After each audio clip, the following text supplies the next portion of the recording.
سامان سمیٹنا ہے، گھر پلٹنا ہے اور نماز کا وقت، تو بہت سارے لوگوں کی ہم آہنگی کے اس عالم میں نماز ضائع ہو جاتی ہے۔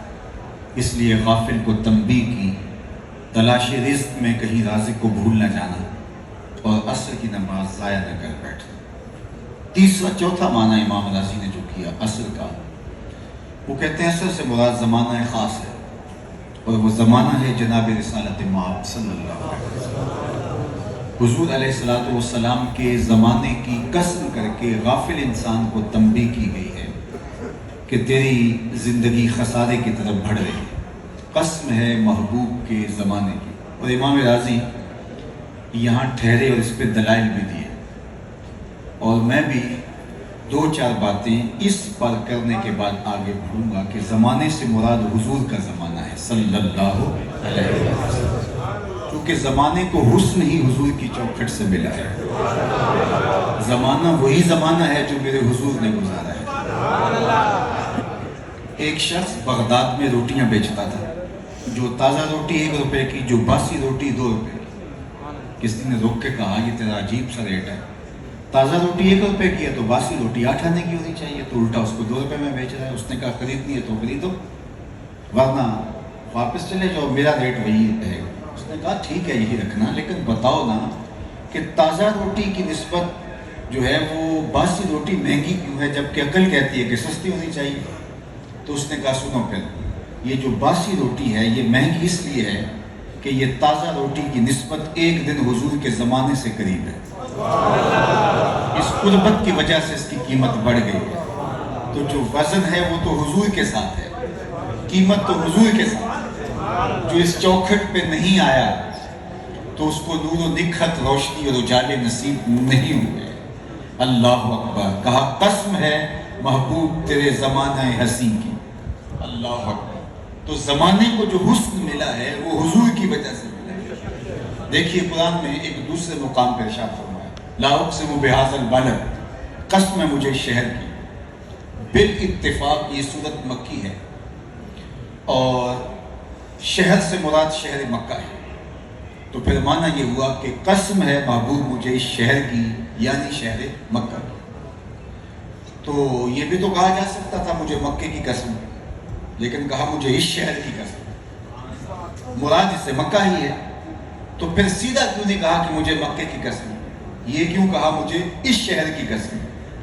اللہ اکبر۔ تو دل میں خیال آیا، سوچ آئی کہ شہر کی قسم کیوں کی جا رہی ہے؟ شاید یہاں خانہ کعبہ ہے، مقام ابراہیم ہے، چاہے زمزم ہے، صفا و مروہ ہے، مزدلفہ ہے، منا ہے، عرفات ہے، مطاف ہے، حتیم ہے، سقف بیت اللہ ہے، باب کعبہ ہے، قدم قدم پہ انوار کی برستی ہوئی برکھا ہے، رکن یمانی ہے، رکن شامی ہے، رکن اسود ہے، جگہ جگہ نور برس رہا ہے۔ شاید اس لیے قسم کی ہو، شاید اس لیے کی ہو، شاید اس لیے کی ہو، انسان کا ذہن گھومتا ہے مکے کی گلیوں میں اور عظمتوں کے نشان ڈھونڈتا ہے، لیکن میرے مالک نے 2 ٹوک بات ختم کرتے ہوئے کہا محبوب عظمتوں کے سارے حوالے اپنی جگہ پہ، لیکن میں مکے کی قسم کیوں کر رہا ہوں؟ وَأَنْتَ حِلٌّ بِهَذَا الْبَلَدِ، اس لیے کہ شہر کی گلیوں میں تیرے قدم لگے ہیں۔ أَنْتَ مُقِيمٌ فِي هَذَا الْبَلَدِ، امام قرطبی نے لکھا کہ آپ کی اقامت اس شہر میں ہے، آپ رہتے شہر میں، اس وجہ سے مجھے قسم ہے شہر کی کہ آپ اگر میری گفتگو پر توجہ رکھیں، چونکہ کچھ لیٹ ہونے کی وجہ سے میں اپنی گفتگو کو تیزی کے ساتھ آگے لے جانا چاہتا ہوں، تاکہ جو آپ کا وقت دیا تھا اس سے کوئی آدھے گھنٹے سے زیادہ وقت میں آپ کا نہ لوں۔ اور دوسری بات یہ ہے کہ میرا تھوڑا مزاج اس طرح ہے کہ بس تسلسل سے بات چلتی رہے تو بات آگے بڑھتی رہتی ہے، تو انشاءاللہ یہ ذوق آپ نے آتے ہوئے پورا کر لیا، لیکن جاتے ہوئے اس لیے پورا نہ کرنا کہ یہ نازک جو دروازے ہیں کہیں ٹوٹ نہ جائیں، کیونکہ جو ہنگامہ ہوا آتے ہوئے اور میں دیکھ رہا ہوں کہ باہر تک لوگوں کا ابھی آنا جانا لگا ہوا ہے، تو یہ آپ کی محبت ہے، آپ کے اس ملک میں پہلی مرتبہ حاضری کا شرف اور موقع نصیب ہوا، اور آپ کا پیار دیکھ کر دل باغ باغ ہے۔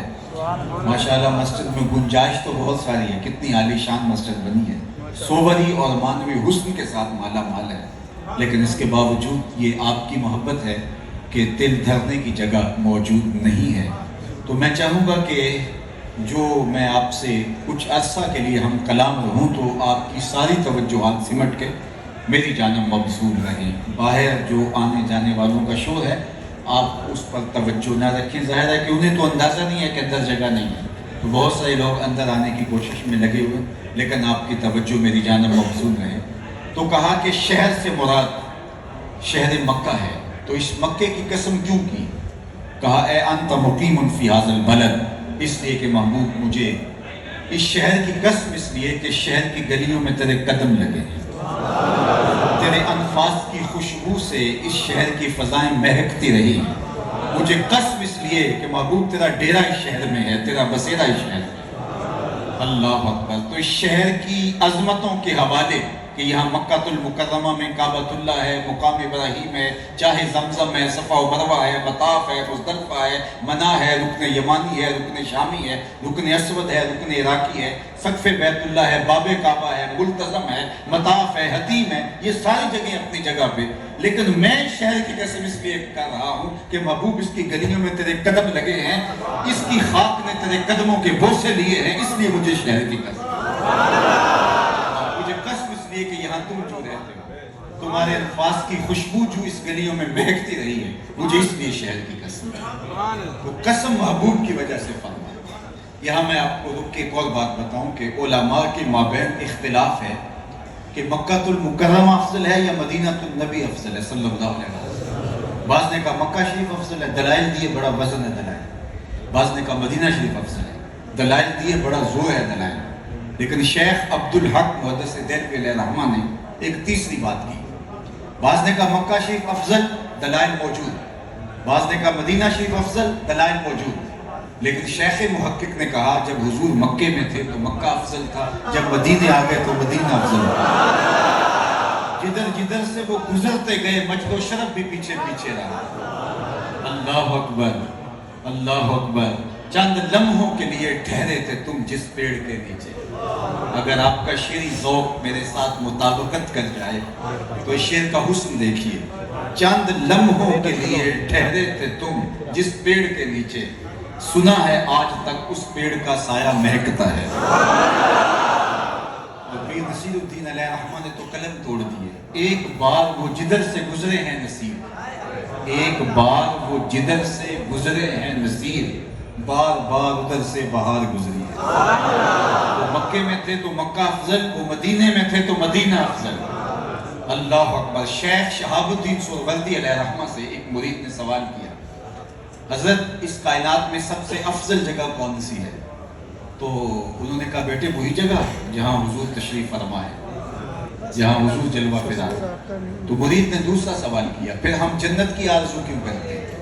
ایک سوال ہے، جب سب سے افضل جگہ وہ ہے تو پھر جنت کی آرزو کیا معنی رکھتی؟ تو شیخ نے جو جواب دیا سننے کے قابل ہے. شیخ نے کہا بیٹے جب حضور یہاں ہیں تو یہ جگہ افضل ہے، جب جنت میں ہوں گے تو جنت افضل ہوگا. مکے میں ہیں تو مکہ افضل، مدینے میں ہیں تو مدینہ افضل، جنت میں ہیں تو جنت افضل.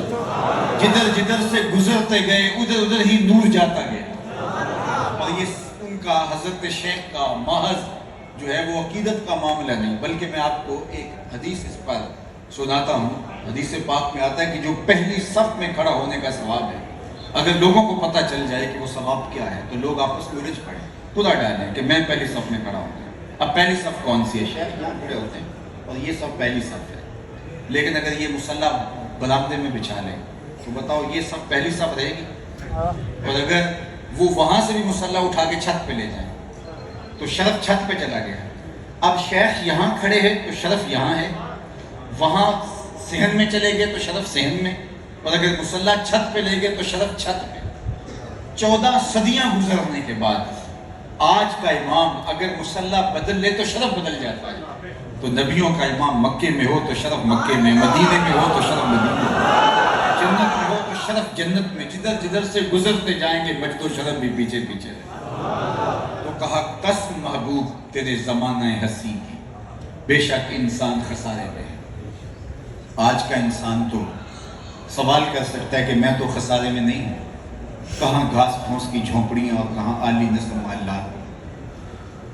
کہاں کھانے کے لیے نان شبینہ بھی میسر نہیں تھا، اور کہاں ٹیبل پہ اتنے کھانے لگے ہوتے ہیں کہ انتخاب کرنا مشکل ہوتا ہے کون سا کھائیں کون سا چھوڑ دیں۔ کہاں ایک لباس اس پر بھی پیبند لگے ہوتے تھے، اور کہاں آج اتنے لباس لٹکے ہوئے ہیں کہ موسم بدل جاتا ہے لباس بدلنے کی باری نہیں آتی۔ تو میں تو خسارے میں نہیں ہوں، میں تو عروج اور ترقی کی طرف سے آتا ہوں۔ اللہ نے کہا محبوب مجھے قسم ہے تیرے زمانے کی، انسان خسارے میں۔ تو یہ انسان تو خسارہ مانتا نہیں، وہ کہتا ہے کہ میری زندگی کا حسن دیکھو، یہ بلند و بالا عمارتیں، یہ لشکار عمارتی مارکیٹیں، یہ تالپور کی بچھی ہوئی سڑکیں، یہ فراٹے بھرتے ہوئے جہاز، یہ زندگی کا حسن میں نے کشید کر لیا، میں نے ایٹم کا کلیجہ شک کر لیا، میں نے زمین کی تنابیں پکڑ لی، میں نے پانیوں پہ قبضہ کر لیا، کائنات کا حسن میں نے کشید کر لیا۔ تو کہاں خسارے میں ہوں، کہاں تھک جاتے تھے چل چل کے، منزل نہیں آتی تھی، اور آج جو ہے وہ ایک ملک سے دوسرے ملک تک چند گھنٹوں میں ہم پہنچ جاتے ہیں۔ میں خسارے میں تو نہیں ہوں۔ تو انسان خسارہ مانتا نہیں ہے، اور اللہ محبوب کے زمانے کی قسم کر کے کہہ رہا ہے کہ انسان خسارے۔ تو پھر اس کا جواب کیا ہوگا؟ تو صاحب اگر انسان ہوا پہ اڑنے لگا ہے تو یہ انسانی کمال نہیں ہے، یہ تو پرندہ بھی اڑ لیتا ہے۔ اگر پانی کی تہ میں اترنے کا فن جان گیا ہے تو وہ تو مچھلی بھی تیر لیتی ہے۔ انسانی کمال کیا ہے؟ مروت، رواداری، اخلاق عالیہ، اقدار حسنہ، اور وہ تو لٹتے چلے گئے۔ بھائی بھائی کا گلا کاٹنے لگا، گھر کی آگ بجھی تو کچھ سامان بچا تھا جلنے سے، سو وہ بھی ان کے ہاتھ لگا جو آگ بجھانے آئے تھے۔ غرض کی دنیا اور نفسی کا عالم۔ ایک تو نفسی کا عالم کہتے ہیں اس وقت ہوگا جب قیامت بپا ہوگی، ہر کہے گا بس مجھے اپنی غرض ہے، نفسی۔ لیکن قیامت سے قبل قیامت قائم ہو گئی اور ہر بندہ نفسی میں پڑ گیا۔ تو یہ اب کہاں کہ بھائی بھائی کا گلا کاٹنے لگا، کہاں جو ہے وہ انسانی اقدار فنا پذیر ہو گئے۔ میرا تعلق ایک دیہات سے ہے، اور آپ میں بھی بہت سارے لوگوں کا دیہات سے تعلق ہوگا۔ ہم جب بچے ہوتے تھے تو ہم یہ سنتے تھے کہ گاؤں کی بیٹی پورے گاؤں کی بیٹی ہے، ایک شخص کی بیٹی پورے گاؤں کی بیٹی ہے، اور آج جس کی بیٹی ہے اسی کی بیٹی ہے۔ آج آنکھوں سے حیا جاتا رہا، آج آنکھوں سے شرم اڑ گئی، تو انسان خسارے میں ہے۔ تو کہا کہ آج کا انسان دہشت گرد ہے، آج کا انسان چور ہے، آج کا انسان لالچی ہے، آج کا انسان اپنے بھائی کا گلا کاٹنے سے بھی گریز نہیں کرتا۔ لیکن محبوب کا زمانہ خسارے سے بچا ہوا ہے۔ اگر اس زمانے کا انسان دیکھنا ہو تمہیں ابو بکر عمر جیسے انسان نظر آئے، عثمان و علی جیسے انسان نظر آئے، اللہ اکبر، تمہیں ابو ذر غفاری جیسے انسان نظر آئیں گے، تمہیں ابو ہریرہ جیسے انسان نظر آئیں گے۔ تو کہا قسم محبوب تیرے زمانے کے انسان خسارے میں ہے۔ اگر کوئی خسارے سے بچا ہے اس کو محمد عربی کی چوکھٹ پہ آنا پڑے گا، اور آگے بھی کوئی بچنا چاہے تو اسے حضور کی چوکھٹ پہ آنا پڑے گا، حضور کی دہلیز پہ آنا پڑے گا۔ اللہ اکبر۔ تو کہا قسم زمانے کی بے شک انسان خسارے میں ہے۔ یہ تو انسان کا مرض۔ اچھا، خسارے کا ایک اور مفہوم جو سیدنا علی المرتضیٰ رضی اللہ تعالیٰ عنہ بیان فرماتے ہیں، میں آپ کی توجہ چاہوں گا۔ اقبال نے کہا تھا نظارے کے لیے جنبش بجگاں بھی بھار ہے، نرگس کی آنکھ سے تجھے دیکھا کرے کو۔ تو بعض اوقات آنکھ کا جھپکنا بھی طبیعتوں پہ بوجھ ہوتا ہے، تو میں آپ کی توجہ ان جملوں پر مبذول رکھنا چاہوں گا۔ تو خسارے کا ایک دوسرا مفہوم حضرت سیدنا علی المرتضیٰ بیان فرماتے ہیں، سنیے ذرا۔ حضرت علی المرتضیٰ فرماتے ہیں کہ یہ جو انسانی سانس ہے، سانس جو ہے ہم لے رہے ہیں، یہ موت کی طرف اٹھتے ہوئے قدم ہے، اور ہم سمجھتے ہیں ہم بڑے ہو رہے ہیں، لیکن حقیقت میں ہم چھوٹے ہو رہے ہیں۔ جب گنتی الٹی چلنا شروع ہو جائے تو کام بہت جلد زیرو پہ آتا ہے۔ آپ اشارے پہ رکتے ہیں تو وہاں گنتی الٹی چل رہی ہوتی ہے، 60 سے 50 سے 40 سے 30 سے نیچے گنتی آ رہی ہوتی ہے۔ تو جب اوپر سے نیچے گنتی آئے تو بہت جلد زیرو پہ آتا ہے کام۔ تو یہ ماہ و سال کی زندگی الٹی چل رہی ہے، اور ہم سمجھ رہے ہیں ہم بڑے ہو رہے ہیں، لیکن ہم زیرو تک پہنچنے والے ہیں۔ لمحہ لمحہ ہم موت کی طرف آ گئے۔ یہ ہے انسان کا خسارہ۔ اللہ، تو یہ موت کی طرف اٹھتے ہوئے قدم ہیں جو ہمارا خسارہ ہے۔ تو کہا اگر خسارے سے بچنا چاہو، پہلے تو یہ بات کہ انسان کو ایک مرض لگ گیا کہ وہ ٹوٹ رہا ہے، برف کی طرف پگھل۔ ایک شخص تھے، وہ فرماتے تھے مجھے سمجھ نہیں آتی کہ انسان خسارے میں کیسے، تو میں سمرقند کے بازار سے گزر رہا تھا، وہاں ایک آدمی پتھر کی سل کے اوپر برف رکھ کے بیچ رہا تھا اور ساتھ آواز لگا رہا تھا. پتہ نہیں آپ کے یہاں کیا ماحول ہے، لیکن ہمارے تو وہ امرود بیچنے والے بھی اور پتیسا بیچنے والے بھی آج جو ہے وہ مائک لگا کے اسپیکر لگا کے تو آواز لگا رہے ہوتے ہیں. تو وہ برف رکھ کر کے پتھر کی سل پہ آوازیں لگا رہا تو اس کی آواز کیا تھی؟ ارحمو ارحمو علی من یذوب راس مال، او گزرنے والوں میرے پہ ترس کھاؤ، مجھ سے کوئی برف کی ٹکڑی لیتے جاؤ، میں ایسا تاجر ہوں جس کا راس المال پگھلتا جا رہا ہے. کیونکہ برف ایک ایسا سودا ہے جو گاہک کا انتظار نہیں کرتا. آپ کوئی اور چیز بیچتے ہیں، پیٹرول بیچتے ہیں، ہو سکتا ہے پڑا 6 روپے اوپر چلا جائے اور آپ کروڑوں کے فائدے میں چلے جائیں، لیکن برف اگر مہنگی بھی ہوگی تو کل برف ہی نہیں ہوگی. تو وہ برف بیچ رہا تھا اور ساتھ یہ کہتا اور جلدی کرو مجھ سے برف لے لو، میں ایسا تاجر ہوں جس کا راس المال پگھلتا چلا جا رہا ہے. کہتے جب اس نے یہ آواز لگائی نا تو میرے قدم رک گئے اور میں اس کے قریب گیا اور میں نے کہا مجھے ان الانسان لفی خسر کا ترجمہ آج سمجھ میں آیا. جس طرح تیری برف پگھلتی جا رہی ہے میری سانسیں پگھلتی جا رہی ہیں، تیری برف قطرہ قطرہ پگھل رہی ہے اور میری سانسیں جو ہے میری زندگی سانس پگھل رہی ہے. اور اگر تو اس برف کو ابھی بیچ لیتا ہے، اس کے بدلے کوئی درہم، کوئی دینار، کوئی پارچہ جات، کوئی نقدی، کوئی غلہ اس کے عوض میں لے لیتا ہے، تجھے 4 آنے بچ جائیں گے. اور اگر میں ان سانسوں کے بدلے درود پڑھ لوں، ان سانسوں کے بدلے سجدہ کر لوں، قیام کر لوں، کسی دکھی کے سر پہ ہاتھ رکھ دوں، تو آج میری یہ سانسیں کام آ جائیں گی، ورنہ یہ سو کے بھی گزر جائیں گی. تو لمحہ لمحہ ہماری زندگی کٹ رہی ہے، یہ ہے ہمارا خسارہ. اب خسارے سے بچنے کا طریقہ بھی بتایا کہ بے شک انسان ہے تو خسارے میں، لیکن اگر خسارے سے بچنا چاہے تو پھر کیا کرے؟ الا الذین آمنوا.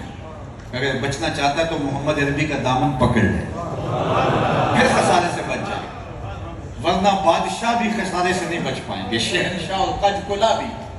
میں نے آل ساسان کا ذکر کیا، 3150 سال ایران پہ حکومت کی، آج نام بھی باقی نہیں ہے. میں اگر آپ سے پوچھتا ہوں جس زمانے میں میرے حضور علیہ السلام تشریف لائے اس زمانے کے خاقان کا نام کیا تھا تو شاید آپ نہ بتا سکیں.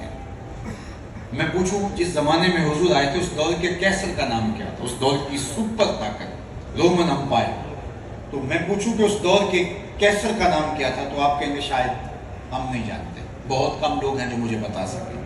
اچھا میں کہوں کہ اس دور کے کسرا کا نام کیا تھا تو شاید یہ بھی کم لوگ بتا سکیں. اور اگر میں آپ کی مجلس میں ڈھونڈ کر کے سب سے کم عمر بچہ ڈھونڈوں اور اسے پوچھوں کہ میرے حضور کے مؤذن کا نام کیا تھا، بلال حبشی کا نام لے گا یا نہیں؟ یار خاقان کا نام تو باقی نہیں ہے، کیسر کا نام تو باقی نہیں ہے، کسرا کا نام تو باقی نہیں ہے، لیکن میرے محمد عربی کے غلام بلال حبشی کا نام باقی ہے. وہ خسارے میں چلے گئے، جس نے حضور کا دامن پکڑ لیا وہ خسارے سے بچ گئے. خسارے سے بچنے کے لیے حضور کے دامن کو پکڑنا ہو.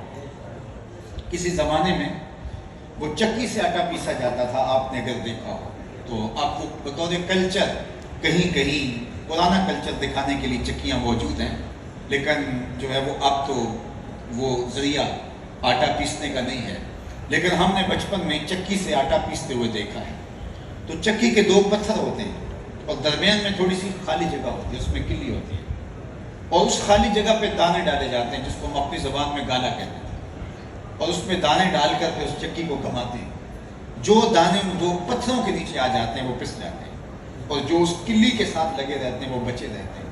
کہا محبوب قسم تیرے زمانے کی انسان خسارے میں بچے گا وہی جو تیرے ساتھ جڑ کے رہے گا، جو تیرے ساتھ وابستہ رہے گا وہی بچے گا، ورنہ زمانہ پیس کے رکھ دے گا. تو انسان خسارے کی طرف تیزی سے بڑھ رہا ہے. اگر آپ پیسے کما رہے ہیں تو پھر بھی خسارے میں، اگر آپ شہرت کما رہے ہیں تو پھر بھی خسارے میں، اگر آپ بہت کچھ کما رہے ہیں پھر بھی خسارے میں. لیکن اگر یہ ساری چیزیں آپ کے پاس میسر ہیں اور حضور کا دامن بھی آپ کو نصیب ہے پھر آپ خسارے سے بچ گئے. اور اگر دنیا کی کوئی دولت آپ کے پاس نہیں، حضور کا دامن ہے تو پھر بھی خسارے سے بچ گئے. اس لیے خسارے سے بچنے کے لیے لازم ہے کہ ان کے دامن سے جڑا جائے. ورنہ کتنے لوگ تھے آپ سے پہلے اور میرے پہلے جو زمانے کے لیے ناگزیر کہلاتے تھے اور آج ان کا نشان بھی باقی ہے. حضرت غوث اعظم الشیخ عبد القادر الجیلانی فرماتے ہیں جاؤ قبرستان میں جا کے دیکھو کیسے کیسے حسینوں کی مٹی خراب ہوتی ہے. جو بدن پہ چٹکی مٹی نہیں پڑنے دیتے تھے، آج ان کے کفن بھی تار تار ہو گئے، آج ان کا نشان بھی باقی نہیں رہا۔ سہ سہ جوڑ سنگت دے ڈٹھے اوڑک وتھاں پئیاں، جنہ باجو ایک پل نہیں سا جیندے شکلاں یاد نہ رہی۔ آج نشان بھی ختم ہو گئے، آج نام بھی مٹ گئے، تو ہم بھی مٹ جائیں گے اگر ہم جو ہے وہ خسارے سے بچنے کی تدبیر نہیں کرتے، اور وہ خسارے سے بچنے کی تدبیر حضور کے دامن کو پکڑنا ہے، حضور کے دامن سے وابستگی حاصل کرنی ہے۔ اقبال یہ کس کے عشق کا فیضان ہے، رومی فنا ہوا حبشی کو دوام ہے۔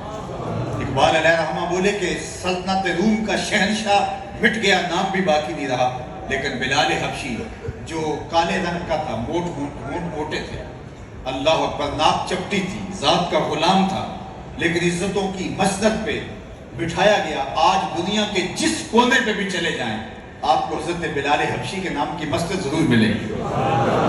اللہ اکبر۔ اقبال یہ کس کے عشق کا فیضان ہے، رومی فنا ہوا حبشی کو دوام ہے۔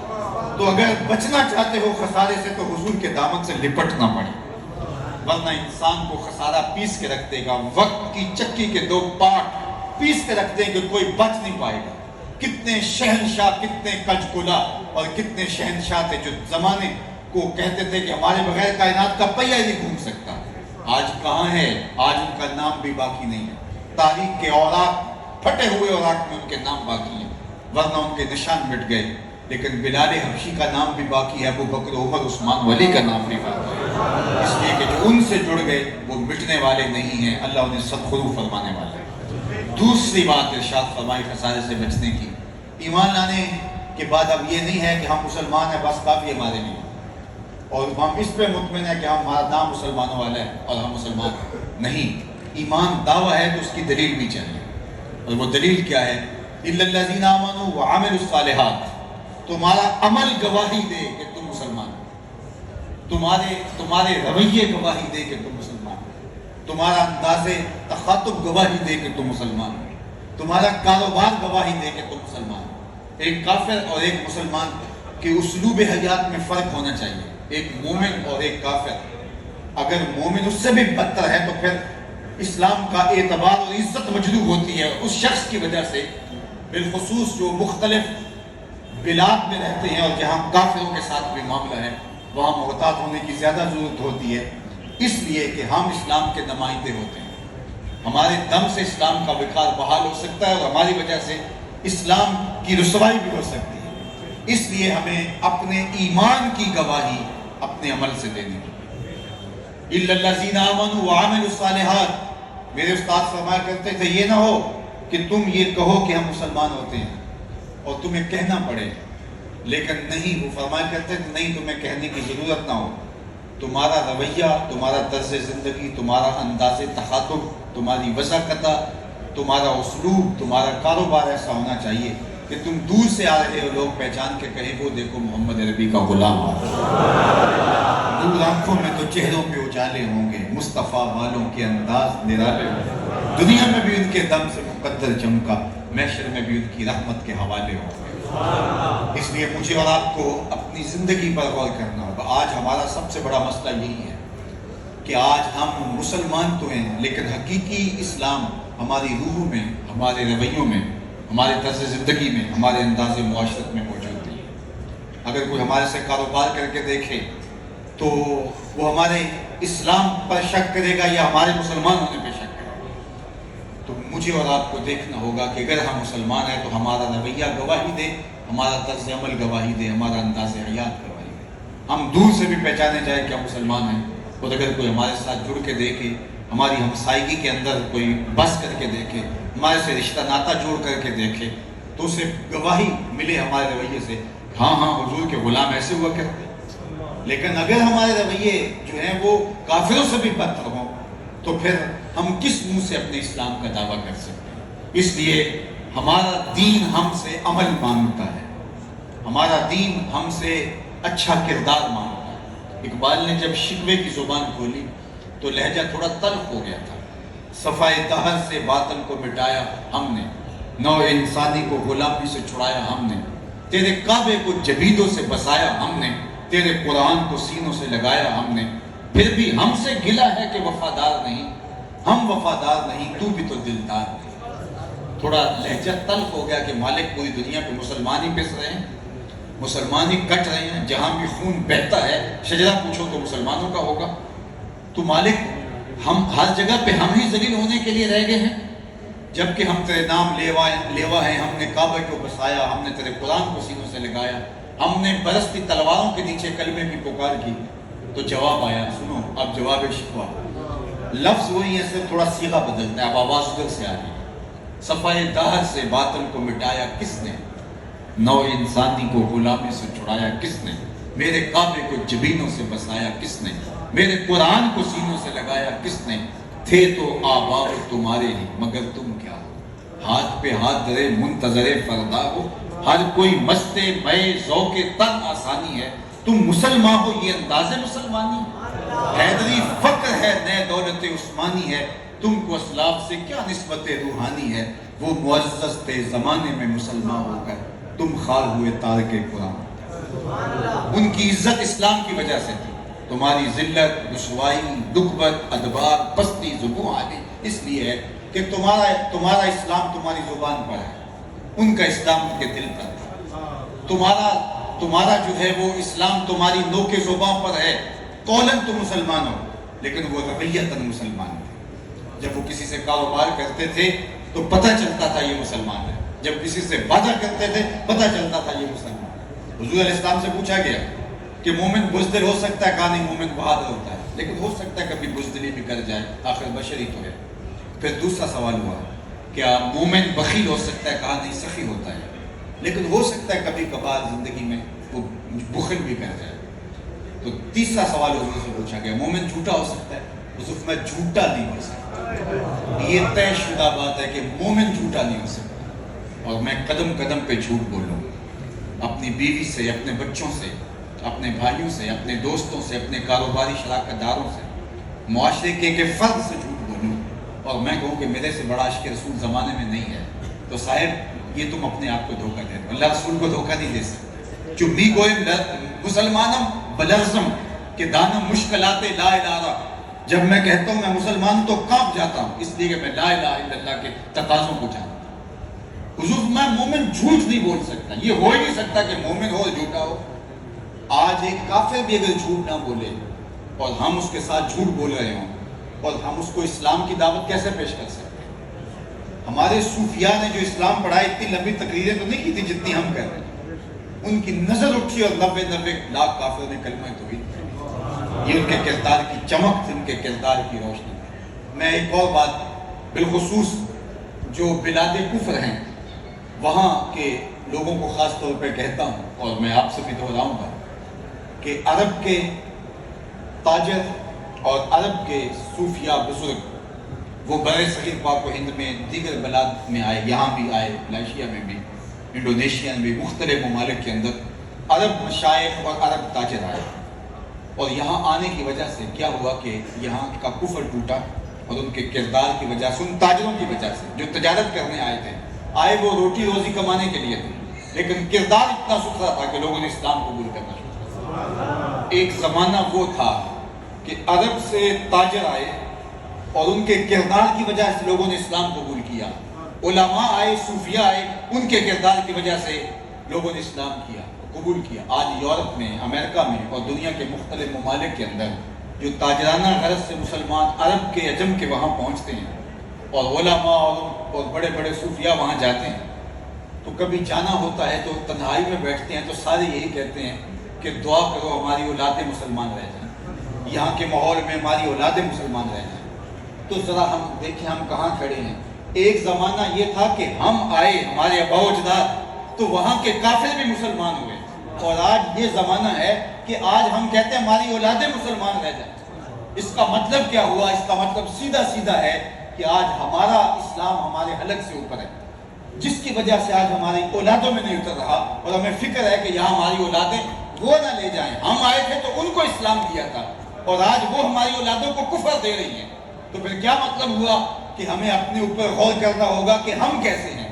اگر ہم ایمان عمل صالح کی گواہی کے ساتھ اختیار کرتے ہیں تو کوئی وجہ نہیں ہے آج دنیا کے اوپر 1 ارب 40-50 کروڑ مسلمان بستے ہیں، اور اگر یہ لوگ دنیا کا چوتھا حصہ ہے تو ایک ایک شخص نے 90 لاکھ کافر کو کلمہ توحید پڑھایا، تو ایک ایک مسلمان صرف 3 کافروں کو کلمہ توحید پڑھا دے تو دنیا کے اوپر کوئی کافر ہی نہ بچے۔ لیکن آج تو ہمیں اپنی اولادوں کی فکر ہے کہ یہ مسلمان رہے جو ہمارے گھر میں پلے ہیں، جن کی تربیت ہمارے ہاتھوں میں ہوئی ہے، جن کو دودھ جو ہے وہ مسلمان ماں نے پلایا ہے، اور جس کو روزی کما کے مسلمان باپ نے کھلائی ہے، تو آج اس کی فکر ہے کہ یہ اس کفر کے معاشرے میں کافر نہ ہو جائے تو ہم کسی کو مومن کیسے کر سکتے ہیں۔ اس لیے سب سے اہم ضرورت ہے ہم پاکستان میں رہیں یا ملیشیا میں رہیں یا دنیا کے کسی اور مغربی ملک میں رہیں یا کسی اجمی ملک میں رہیں، سب سے اہم چیز ہے ہمارا کردار۔ اگر ہمارا کردار اچھا نہیں ہے تو پھر کوئی فرق نہیں پڑتا کہ ہم اپنی زبان سے جو بھی اقرار کر رہے ہیں، تو ہمارے دعوے دلیل مانگتے ہیں۔ تو میں اور آپ اگر دعویٰ کرتے ہیں ایمان کا، دعویٰ کرتے ہیں محبت رسول کا صلی اللہ علیہ وآلہ وسلم، تو پھر ہمارے عمل کی گواہی دینا بنتا ہے اس پر۔ میرے شیخ نے کہا تھا یاری لاکھوں پاک نبی سنگ اے پر پوری یاری، پھر درود قبول ہے تیرا لکھ نہ لو ایک بار۔ پھر تو نے 1.25 لاکھ مرتبہ نہیں پڑھا، ایک بار ہی پڑھا ہے تو وہ ایک بار پڑھنا ہی میرے لیے کافی ہوگا۔ شرط یہ ہے کہ حضور کے ساتھ جو ہے وہ محبت کا رشتہ مستحکم ہو۔ تو آئیے میں اور آپ جو ہے وہ اپنا محاسبہ کریں، اپنے شب و روز کا مطالعہ کریں، ہم دیکھیں کہ ہم کہاں کھڑے ہیں اور ہمارے رویے کیا ہیں، ہمارا طرز زندگی کیا ہے۔ اللہ تعالیٰ آپ سب لوگوں کی حفاظت فرمائے۔ آپ نقل مکانی کر کے، عارضی ہجرت کر کے آپ یہاں حاضر ہوئے ہیں، اللہ اس کی برکتیں آپ کو نصیب فرمائے۔ اور میں خاص طور پہ آپ سب لوگوں کو کہوں گا کہ، اور میں نے دیکھا ہے کہ اوورسیز پاکستان کے لیے ہم سے زیادہ فکر مند ہیں۔ اس وقت جو وطن عزیز کے معاشی حالات ہیں اور جن بحرانوں سے ہم گزر رہے ہیں، تو اللہ میرے وطن کی خیر فرمائے۔ میرے وطن کو اللہ تعالیٰ صالح، نیک، پاکیزہ، مخلص اور دیانتدار حکمران نصیب فرمائے، جو حضور علیہ السلام کے نظام کے نفاذ کی ضمانت بن سکے۔ اہلیت اور دیانت اللہ میرے وطن کے باسیوں کا بھی مقصود ہے، اس لیے کہ حکمران ہمارے اعمال کی سزا ہوتے ہیں۔ جس طرح کہ ہم ہوں گے، کسی نے حجاج بن یوسف سے کہا تھا کہ تو حضرت عمر جیسا انداز حکمرانی کیوں اختیار نہیں کرتا؟ یہ ظالم ترین شخص ہے۔ 70,000 شخص اس نے اپنے ہاتھ سے قتل کیے تھے، 90,000 لوگ اس کے حکم سے کٹے تھے۔ حضرت حسن بصری فرمایا کرتے تھے باقی امتیں اپنے سارے ظالم لا کے ایک پلڑے میں رکھ دیں، ہم ترازو کے دوسرے پلڑے میں حجاج کو رکھ دیں تو وہ پھر بھی پلڑا بھاری ہوگا۔ اتنا بڑا ظالم تھا، لیکن کسی نے اس کو کہہ دیا کہ تو نے حضرت عمر کا زمانہ دیکھا تھا تو ان جیسا حکمران کیوں نہیں بن جاتا؟ تو اس نے 2 لفظ ہی کہا، اس نے کہا تبازروا اتعمر لکم، تم ابو ذر غفاری بن جو میں عمر بن جاؤ۔ تو آج ہمارے اوپر جو کچھ ہے یہ ہماری بدعملیوں کی سزا ہے۔ میں تو وہاں بھی دن رات یہی کہتا ہوں کہ ہمیں خود صحیح ہونا ہوگا۔ جب خود صحیح ہونا ہوگا تو رحمت کی چادریں تان دے گا، اور جب ہم خود صحیح نہیں ہوں گے تو پھر اللہ تعالیٰ سزا کے طور پر برے لوگ ہمارے اوپر مسلط کرتا رہے گا۔ یہ اللہ تعالیٰ قرآن مجید میں ایک مقام پر فرمایا، وہ اس بات پہ قادر ہے کہ تمہارے اوپر سے بھی عذاب بھیجے، تمہارے نیچے سے بھی عذاب بھیجے۔ علماء نے کہا اوپر کا عذاب کیا ہے کہ آسمان سے بھی برسیں، بے موسمی بارشیں ہوں اور پتھر برسیں، اور نیچے کا عذاب کیا ہے؟ زلزلے آئیں۔ نیچے کا عذاب کیا ہے کہ زمین فصل دینا چھوڑ دے، بھانج ہو جائے۔ لیکن حضرت عبداللہ ابن عباس رضی اللہ تعالیٰ عنہ فرماتے ہیں کہ اوپر کا عذاب یہ ہے تمہارے حکمران ظالم ہوں، اور نیچے کا عذاب یہ ہے تمہارے ماتحت خائن ہوں اور تمہاری اولادیں نافرمان۔ یہ اوپر اور نیچے کا عذاب ہے جس میں ہم مسلط ہیں، مسلط کر دیا گیا جو ہمارے اوپر۔ اللہ میرے وطن کی خیر فرمائے۔ خاص عنایتیں، بہت سارے لوگوں نے دعاؤں کا کہا، میرے دل میں تو تھا کہ میں مزید گفتگو کروں، لیکن اپنے ٹارگٹ سے ہم تقریباً جو ہے وہ آگے بڑھ گئے۔ تو مجھے حضرت نے کہا اور آپ سب کے علم ہے کہ اس وقت پاکستان معاشی بحرانوں میں مبتلا ہے، تو جس طرح ہر شعبے میں بحران ہے، تو اس طرح ادارۃ المصطفیٰ کا مرکز، اس سے جڑے ہوئے جو ہے وہ درجنوں ادارے اس وقت وہ بھی سخت مالی بحران میں مبتلا ہیں۔